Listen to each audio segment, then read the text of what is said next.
We begin tonight in Boston, where federal prosecutors are formulating how and when to charge one of the two suspects in this week's marathon bombings.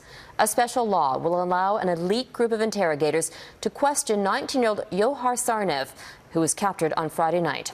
His older brother was killed in an earlier confrontation with police.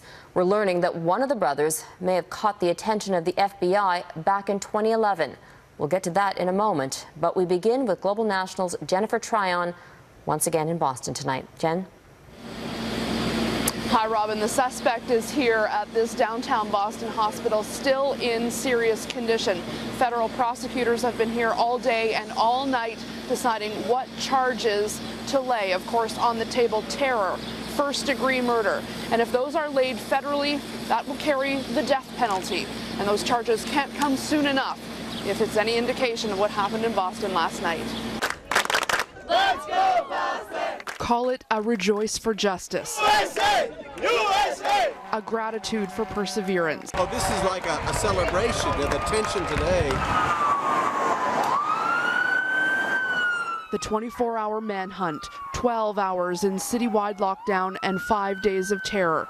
The end began with a vigilant Watertown resident.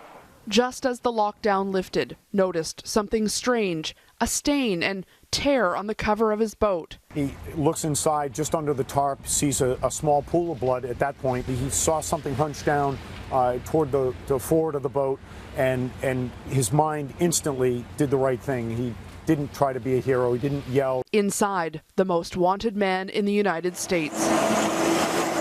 A break in the case.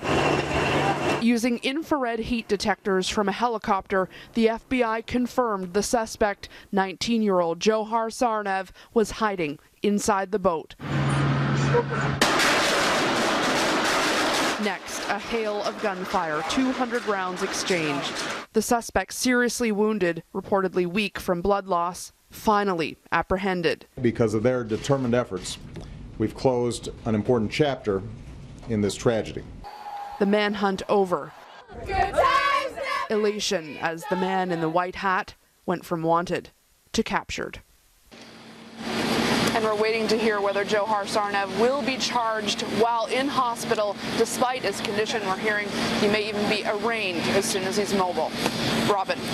Jen, authorities are invoking a rare public safety law for Tsarnaev. Tell us about that.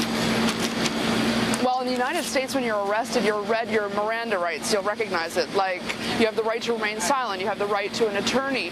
But in rare cases, the authorities can waive that if they feel that the public safety is an imminent danger. And they've done that in this case.